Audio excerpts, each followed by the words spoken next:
Hi dears, Nishi's Kitchen Vlogs ലേക്ക് സ്വാഗതം. ഇന്ന് ഉണ്ടാക്കിയിട്ടുള്ളത് ചപ്പാത്തിന്റെ കൂടെയും റൊട്ടിന്റെ കൂടെയും ദോശയുടെ കൂടെ ഒക്കെ കഴിക്കാൻ പറ്റിയ നല്ലൊരു മസാലക്കറിയാണ് ടേണിപ്പ് മസാല. അപ്പോൾ ഇതെങ്ങനെ ഉണ്ടാക്കിയെന്ന് കാണാം. ഞാനിവിടെ 2 ടേണിപ്പ് എടുത്തിട്ടുണ്ട്. ഇതാണ് ടേണിപ്പ്. കാണാൻ ഏകദേശം ബീട്രൂട്ടിന്റെ ഷേപ്പിന് ഉണ്ടാവും. താഴെ ഭാഗം വെള്ള കളറും മുകൾ ഭാഗം ഇളം വയലറ്റ് കളറിലുമാണ് ഉണ്ടാവല്. ഇതിനെ മലയാളത്തിൽ എന്ത് പറയലും ശരിക്കും അറിയില്ല. മധുര മുള്ളങ്കി എന്നും തക്കാരി എന്നൊക്കെയാണ് യൂട്യൂബിൽ കാണുന്നത്. നമുക്ക് അത്യാവശ്യമായിട്ടുള്ള ധാരാളം വൈറ്റമിൻസും മിനറൽസും ഫൈബറും കാൽസ്യവും അയണും ഒമേഗ 3 ഫാറ്റി ആസിഡ്സും പ്രോട്ടീനും ഒക്കെ അടങ്ങിയിട്ടുള്ള വെജിറ്റബിൾ ആണ് ഈ ടേണിപ്പ്. ഇത് തൊലി കളഞ്ഞ് മുറിച്ചെടുക്കണം. ഞാനിതിലിപ്പം ഒരെണ്ണം മാത്രമേ കറി വെക്കാൻ എടുക്കുന്നുള്ളൂ. ഒരു ടേണിപ്പ് എടുത്ത് തൊലി കളഞ്ഞ് ചെറിയ കഷ്ണങ്ങളായി മുറിച്ച് കഴുകി എടുത്തിട്ടുണ്ട്. ഇനി അടുപ്പത്ത് ഒരു ചീഞ്ചട്ടി വെച്ച് ചൂടാക്കി ഇതിലേക്ക് 1 ടേബിൾ സ്പൂൺ എണ്ണ ഒഴിക്കാം. എണ്ണ ചൂടാവുമ്പം ഇതിലേക്ക് വലിപ്പം കുറഞ്ഞ ഒരു സവാള മുറിച്ചതും ഒരു 4-5 അണ്ടിപ്പരിപ്പ് 2ആയി പിളർന്നതും ഇട്ട് കൊടുക്കാം.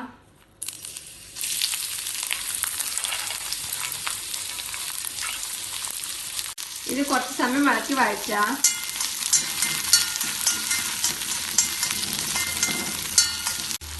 ഉള്ളിയുടെയും അണ്ടിപ്പരിപ്പിന്റെയും കളർ മാറി തുടങ്ങുമ്പോൾ ഇതിലേക്ക് വലിപ്പം കുറഞ്ഞ ഒരു തക്കാളി മുറിച്ച് ചേർത്ത് വീണ്ടും ഇളക്കി വഴറ്റാം.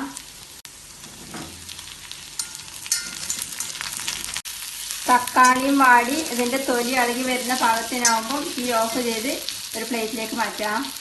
വഴറ്റിയെടുത്തത് ഇപ്പം ചൂടാറിയിട്ടുണ്ട്. ഇതിനി അരച്ചെടുക്കാൻ വേണ്ടി മിക്സിയുടെ ജാറിലേക്ക് ഇടാം. തക്കാളിയുടെ തൊലി ഞാൻ മാറ്റിയിട്ടുണ്ട്.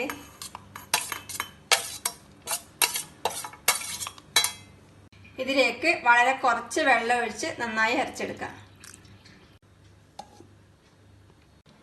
എല്ലാം കൂടെ നന്നായി അരച്ചെടുത്തിട്ടുണ്ട്. ഇനി കറി ഉണ്ടാക്കാൻ വേണ്ടി അടുപ്പത്ത് ഒരു കടായി വെച്ച് ചൂടാക്കി ഇതിലേക്ക് 1 ടേബിൾ സ്പൂൺ എണ്ണ ഒഴിക്കാം. ഞാനിപ്പം ഗ്രൗണ്ട് നട്ട് ഓയിലാണ് എടുത്തിട്ടുള്ളത്. വെളിച്ചെണ്ണ അല്ലാത്ത ഏതെങ്കിലും എണ്ണ എടുത്താൽ നല്ല റെസ്റ്റോറൻറ്റിലൊക്കെ കിട്ടുന്ന കറിയിൽ നല്ല ഫ്ലേവർ ഉണ്ടാവും. എണ്ണ ചൂടാവുമ്പം ഇതിലേക്ക് 1/4 ടീസ്പൂൺ ചെറിയ ജീരകം ഫ്രൈ ചെയ്യാം. ജീരകം ഫ്രൈ ആവുമ്പം ഇതിലേക്ക് 1 ടീസ്പൂൺ ഇഞ്ചി ചെറുതായി മുറിച്ചതും 1 ടീസ്പൂൺ വെളുത്തുള്ളി ചെറുതായി മുറിച്ചതും 1-2 പച്ചമുളക് വട്ടത്തിൽ മുറിച്ചതും ചേർക്കാം. ഇതൊന്ന് ഇളക്കി കൊടുത്ത ശേഷം ഇതിലേക്ക് ടേണിപ്പ് മുറിച്ചത് ചേർക്കാം.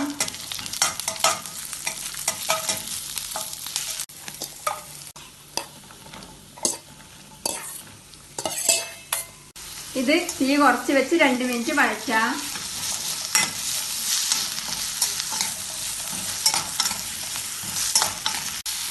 അതിനുശേഷം ഇതിലേക്ക് മിക്സിയിൽ അരച്ചെടുത്ത് ചേർക്കാം.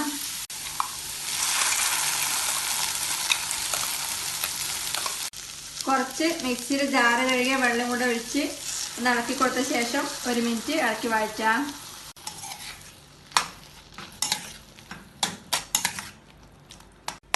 ഏകദേശം 1 മിനിറ്റ് വഴറ്റിയ ശേഷം ഇതിലേക്ക് പൊടികൾ ചേർക്കാം.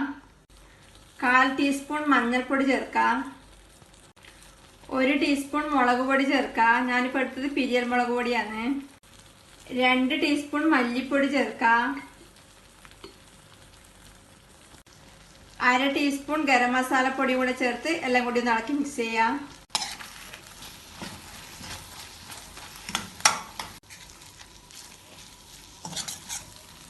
ഇനി ഇതിലേക്ക് ഗ്രേവിക്ക് വേണ്ടുന്ന കുറച്ച് വെള്ളം ചേർക്കാം.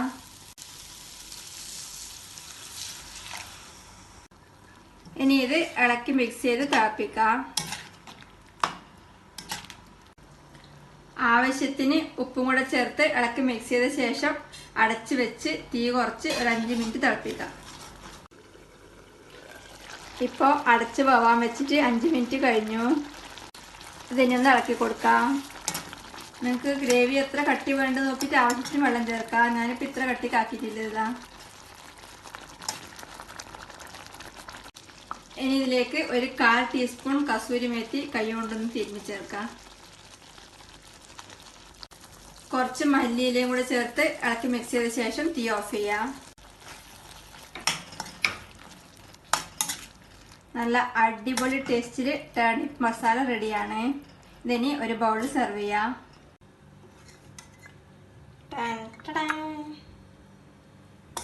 നല്ല സൂപ്പർ ടേസ്റ്റാണ്, വെറുതെ പറയുന്നതല്ല, ശരിക്കും നല്ല ടേസ്റ്റാണ്. ഉണ്ടാക്കി നോക്കിക്കോ.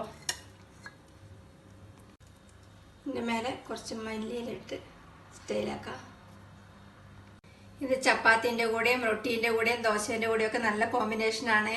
ഉണ്ടാക്കി നോക്കുക. അഭിപ്രായങ്ങളും നിർദ്ദേശങ്ങളും അറിയിക്കുക. Thank you.